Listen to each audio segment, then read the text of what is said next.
Hi hello friends, എല്ലാ കൂട്ടുകാർക്കും മൗനരാഗത്തിൻ്റെ ഇന്നത്തെ റിവ്യൂയിലേക്ക് സ്വാഗതം. അങ്ങനെ നമ്മുടെ മറിയത്തിനെയും മനോഹറിനെയുമാണ് കാണിക്കുന്നത്. അങ്ങനെ മറിയം വന്നിട്ട് മനോഹറിൻ്റെ അരികിൽ ഇങ്ങനെ ഇരിക്കുകയാണ്. എന്തായാലും നാളെ നമ്മൾ ഇവിടെ നിന്നും പോകുകയല്ലേ, നീ നോക്കിയില്ലേ സാധനങ്ങളൊക്കെ, പെട്ടിയൊക്കെ ഒന്നുകൂടി പരിശോധിച്ചില്ലേ എന്ന് ചോദിക്കുന്ന സമയത്ത് മനോഹർ പറയുന്നുണ്ട്, എല്ലാതും ഞാൻ നോക്കിയായിരുന്നു, എല്ലാം ഉണ്ട് എന്ന് പറയുകയാണ്. അങ്ങനെ ആ സമയത്ത് മനോഹർ പറയുന്നുണ്ട്, ഇവിടുന്ന് എങ്ങനെയും ഒന്ന് പോയാൽ മതി, ഇനിയിപ്പോൾ ആരെങ്കിലൊക്കെ എന്തെങ്കിലുമൊക്കെ മുടക്കം പറഞ്ഞ് വരാവോ എന്നിങ്ങനെ പറയുമ്പോൾ ഇല്ലടാ, ഇനി അങ്ങനെയൊന്നും ഉണ്ടാകില്ല എന്ന് പറഞ്ഞങ്ങനെ നിൽക്കുകയാണ്. അല്ല, നിനക്ക് തലവേദനിക്കുന്നുണ്ടോ? ഓ, തലവേദനിക്കുന്നൊക്കെയുണ്ട്. നമുക്ക് എന്തായാലും അവിടെ അമേരിക്കയിൽ ചെന്നിട്ട് നല്ലൊരു ഡോക്ടറെ കാണിക്കണം എന്നിങ്ങനെ പറയുകയാണ്. അതവിടെ ചെന്നിട്ടുള്ള കാര്യമല്ലേ മറിയം, ഇപ്പം എന്തായാലും അതിനെക്കുറിച്ച് ആലോചിക്കേണ്ട എന്നിങ്ങനെ പറയുന്നുണ്ട്. അല്ല, നിന്റെ ആ മുറപ്പെണ്ണിന് ഈ സ്ഥലം അറിയാലോ എന്നിങ്ങനെ പറയുന്നുണ്ട് കേട്ടോ നമ്മുടെ മറിയം. അപ്പോൾ അവളിലെ ഇവിടെ വന്നിട്ടാണല്ലോ നമ്മുടെ പാസ്പോർട്ടൊക്കെ അവൾ എടുത്തുകൊണ്ട് പോയത്, ഇനി എങ്ങാനും അവൾ ഇങ്ങോട്ട് വരുമോ എന്ന് ചോദിക്കുകയാണ്. അതിനെക്കുറിച്ചൊന്നും എനിക്കറിയില്ല, ഞാൻ ഈ തലയ്ക്ക് അടി കിട്ടിയതിന് ശേഷം അങ്ങനത്തെ കാര്യങ്ങളൊക്കെ ഞാൻ മറന്നും പോയി എന്നിങ്ങനെ മനോഹർ പറയുകയാണ്. അങ്ങനെ നമ്മുടെ മറിയത്തിൻ്റെ കൈകളിലൂടെ അവനിങ്ങനെ തലോടിക്കൊണ്ടിരിക്കുകയാണ്. ആ സമയത്ത് മറിയം മനസ്സിൽ കരുതുന്നുണ്ട്, ഒരു വിഷപ്പാമ്പ് എൻ്റെ ശരീരത്തിൽ ഇഴയുന്നത് പോലെയാണ് എനിക്ക് തോന്നുന്നത് എന്നിങ്ങനെ മനസ്സിൽ കരുതുകയാണ്. നീ എന്താ മറിയം ആലോചിക്കുന്നത് എന്ന് പറയുമ്പോൾ ഒന്നുമില്ല, നാളത്തെ പോക്കിനെ കുറിച്ച് ആലോചിക്കുകയായിരുന്നു. അല്ല, നിനക്ക് മരുന്ന് കഴിക്കണ്ടേ എന്ന് ചോദിക്കുകയാണ് മറിയം. അപ്പോൾ കഴിക്കണം. അപ്പോൾ എന്നാ വേഗം കഴിച്ച് കിടന്നോ നീ എന്ന് പറയുന്നുണ്ട്. നാളെ എന്തായാലും പോകേണ്ടതല്ലേ. അപ്പോൾ മനോഹർ പറയാണ്, അത് കഴിച്ചു കഴിഞ്ഞാൽ നല്ല ഉറക്കം കിട്ടൂടി എന്ന് പറയാണ്.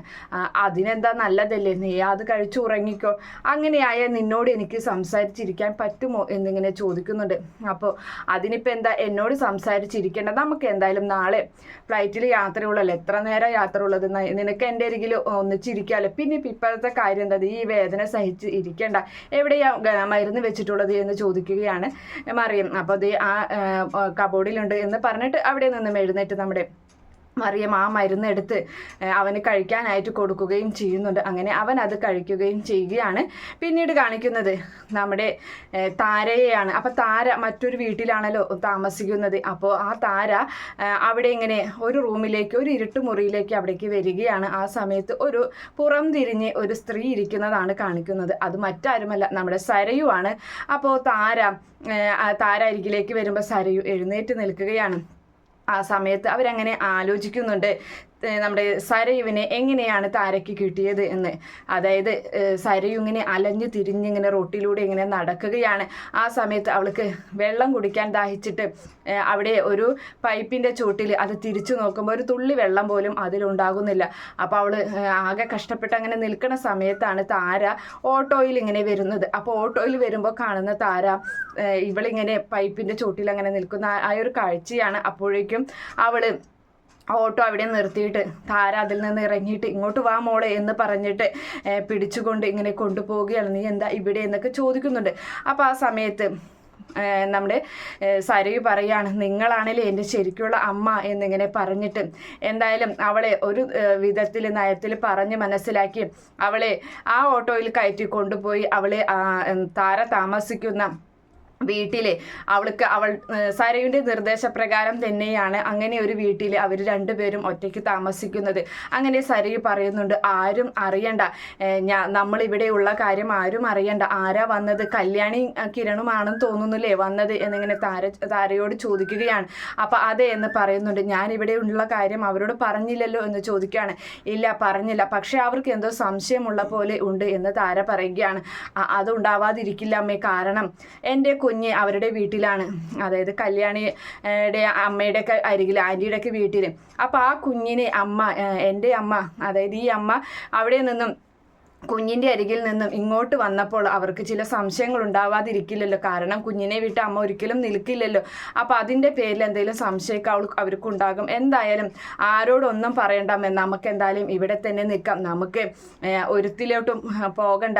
ഇത്രയും നാളും എൻ്റെ അമ്മ എന്നെ കിട്ടാതെയുള്ള ഒരു വിഷമത്തിലൊക്കെ ആയിരുന്നു. അതുകൊണ്ട് തന്നെ എൻ്റെ അമ്മ എനിക്ക് നമുക്ക് അവരറിയുന്നവരെ നമുക്ക് അങ്ങനെ പരസ്പരം സ്നേഹിച്ചുകൊണ്ട് തന്നെ ഇവിടെ കഴിയാം എന്ന് പറയുകയാണ്. ചോദിക്കുകയാണ്, അല്ല ആ മനോഹറിനെ പറ്റിയുള്ള കാര്യം വല്ലതും അറിഞ്ഞായിരുന്നു എന്ന് സരയു ചോദിക്കുകയാണ്. അവനെ പറ്റി മോൾ എന്തിനാ ആലോചിക്കുന്നത് എന്നിങ്ങനെ താര ആംഗ്യ ഭാഷയിൽ ചോദിക്കുകയാണ്. അപ്പോൾ ആ സമയത്ത് പറയുന്നുണ്ട്, അല്ല അവനല്ലേ എൻ്റെ ജീവിതം തകർത്തത്. ഞാൻ എൻ്റെ മകളെക്കാളും കൂടുതൽ സ്നേഹിച്ചതും ഈ ലോകത്ത് ഈ ഭൂമിയിൽ ഏറ്റവും കൂടുതൽ സ്നേഹിച്ചതും ഞാൻ അവനെയാണ്. അങ്ങനെയുള്ള അവൻ എൻ്റെ ജീവൻ എടുത്തിട്ടല്ലേ അവൻ എന്നെ ചതിച്ചില്ലേ എന്ന് പറയുകയാണ്. പിന്നെ അവൻ ജയിലിലോട്ട് പോകുമ്പോൾ എൻ്റെ അച്ഛൻ അവിടെയുണ്ടല്ലോ, ആ അച്ഛൻ എന്തെങ്കിലും അവനെ ചെയ്യാൻ പറ്റുമെങ്കിൽ അവനെ ചെയ്യട്ടെ എന്നുള്ള കാര്യങ്ങളൊക്കെ തന്നെ പറയുകയാണ് സരയു താരയോട്. അതിനുശേഷമാണെങ്കിൽ താര അവിടെ നിന്നും പോകുന്നുണ്ട്. എന്തായാലും എൻ്റെ അമ്മ എന്നെ സ്നേഹിക്കും. എൻ്റെ അമ്മയെ ഞാൻ ഒരുപാട് കഷ്ടപ്പെടുത്തിയിട്ടുണ്ട്. എൻ്റെ കുഞ്ഞിനെയും എന്നെയും കാണാൻ വേണ്ടി എൻ്റെ അരികിലേക്ക് പലവട്ടം വന്നപ്പോഴും ഞാൻ തള്ളിപ്പറയുകയും ആട്ടിപ്പായിക്കുകയുമാണ് ചെയ്തത് എന്നതൊക്കെ പറഞ്ഞങ്ങനെ നിൽക്കുന്നുണ്ട്. അതിനുശേഷം കാണിക്കുന്നത് നമ്മുടെ കല്യാണിയും കിരണും കൂടിയിട്ട് ദീപയുടെ വീട്ടിലേക്ക് വരികയാണ്. അപ്പോൾ ദീപ ചോദിക്കുന്നുണ്ട്, എന്തായി മക്കളെ, സരയുവിനെ കണ്ടെത്തിയോ എന്ന് ചോദിക്കുകയാണ്. അപ്പോൾ ആ സമയത്ത് ഇല്ല അമ്മേ, അവൾ എവിടെയാണെന്ന് ഒരു അറിവുമില്ല എന്ന് പറയുകയാണ്. അയ്യോ ആ ശാരി അവൾ ഇവിടേക്ക് കരഞ്ഞുകൊണ്ടാണ് ഇവിടേക്ക് വന്നത്.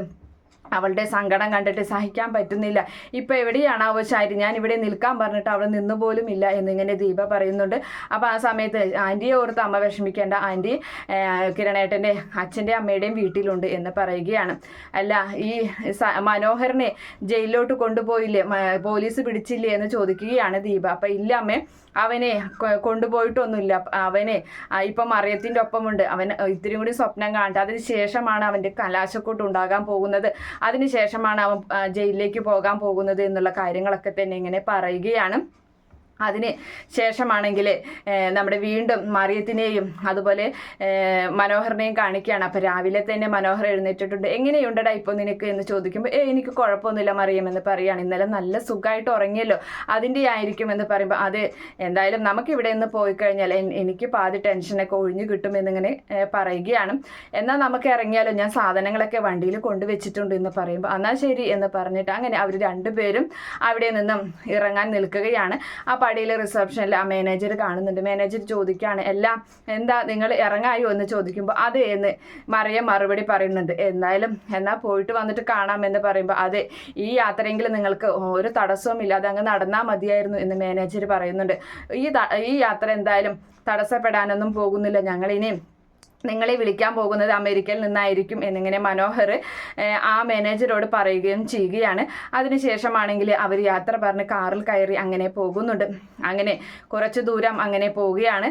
ആ സമയത്ത് ഡ്രൈവർ ആണെങ്കിൽ വേറൊരു വഴി തെറ്റിച്ചിങ്ങനെ കൊണ്ടുപോകുന്നുണ്ട്. അപ്പോൾ മനോഹറിന് സംശയം. മനോഹർ പറയുകയാണ്, നമ്മൾ ഈ വഴിയല്ലല്ലോ എയർപോർട്ടിലേക്ക് പോകേണ്ടത്, ഇത് ഏത് വഴിയാ എന്ന് ചോദിക്കുകയാണ്. അപ്പോൾ ആ സമയത്ത് ആ ഡ്രൈവർ പറയുന്നുണ്ട്, ഈ വഴി പോയി കഴിഞ്ഞാൽ എളുപ്പം എത്താൻ പറ്റും എന്ന് പറയുകയാണ്. അപ്പോൾ മറിയവും പറയാണ്, അതേ മനു, ഇതിലെ പോയി കഴിഞ്ഞാൽ 10 മിനിറ്റിനുള്ളിലും എയർപോർട്ടിൽ എത്താൻ സാധിക്കും. 10 മിനിറ്റോ എന്ന് ചോദിക്കുകയാണ്. അതെ, നീ എന്തായാലും അവിടെ ഇരിക്കും, നമ്മൾ നേർവഴിയിൽ കൂടെ പോയി കഴിഞ്ഞു കഴിഞ്ഞാൽ നിൻ്റെ അമ്മാവൻ്റെ മക്കളൊക്കെ കൂടി വന്ന് ഇനിയും നമ്മുടെ ഇതൊക്കെ യാത്രയൊക്കെ മുടക്കും. എന്തായാലും ടിക്കറ്റൊക്കെ എടുത്ത് വെച്ചിട്ടില്ലേ, ഒന്നും കൂടി നോക്കി എന്ന് മനോഹർ മറിയത്തിനോട് പറയുമ്പോൾ മറിയം അങ്ങനെ ബാഗ് എടുത്തിട്ട് ഇനി ഒരു ഇതും വേണ്ട, അതേ ഉറപ്പാണെന്ന് പറഞ്ഞിട്ട് ആ ടിക്കറ്റൊക്കെ എടുത്ത് കാണിച്ചു കൊടുക്കുകയാണ്.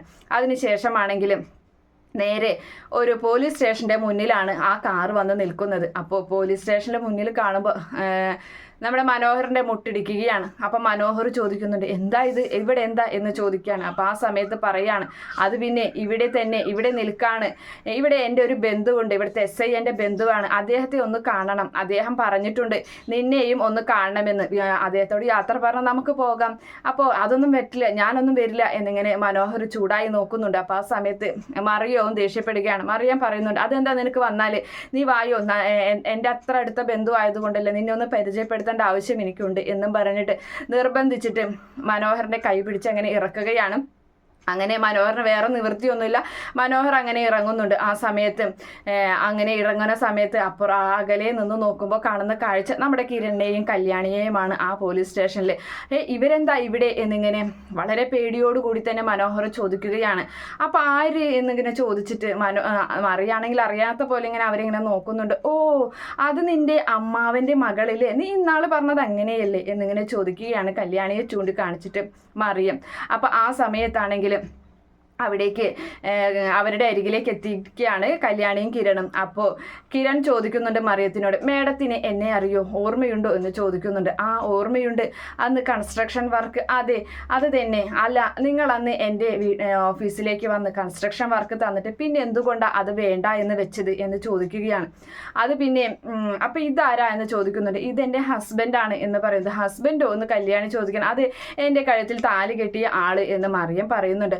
അപ്പോൾ ആ സമയത്ത് മറിയം പറയാണ്, അത് എൻ്റെ ഹസ്ബൻഡിന് അന്ന് നിങ്ങളുടെ വർക്ക് തരാനായിട്ട് താല്പര്യം ഉണ്ടായിരുന്നില്ല. അദ്ദേഹത്തിന് അറിയുന്ന വേറൊരു ആൾക്കാരായിട്ട് കൊടുക്കാനാണ് അദ്ദേഹത്തിന് താല്പര്യം. അതുകൊണ്ടാണ് ഞങ്ങളന്ന് മടങ്ങിപ്പോയത് എന്ന് പറയുന്നുണ്ട്. അത് ശരി, എന്താടാ നിനക്ക് ഞങ്ങളുടെ കൺസ്ട്രക്ഷൻ വർക്കിന് ഇത്ര മോശം പറയാനുള്ളത്? ഞങ്ങളുടെ വർക്ക് എന്താടാ അത്രയ്ക്ക് മോശമാണോടാ എന്ന് ചോദിക്കുന്നുണ്ട് കിരൺ മനോഹറിനോട്.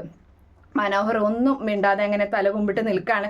ആ സമയത്ത് കല്യാണി ചോദിക്കുന്നുണ്ട്, അല്ല ഇത് നിന്റെ എത്രാമത്തെ ഭാര്യയാടാ എന്ന് ചോദിക്കുന്നുണ്ട്. എന്തായാലും ആ ഒരു ഭാഗം കാണിച്ചിട്ട് മനോഹർ ഞെട്ടി നിൽക്കുന്ന ആ ഒരു ഭാഗം കാണിച്ചിട്ടാണ് ഇന്നത്തെ എപ്പിസോഡ് അവസാനിക്കുന്നത്. ഈ റിവ്യൂ ഇഷ്ടപ്പെടുകയാണെങ്കിൽ ഈ ചാനൽ ഒന്ന് സബ്സ്ക്രൈബ് ചെയ്ത് സപ്പോർട്ട് ചെയ്യുക. Okay friends, bye, thank U.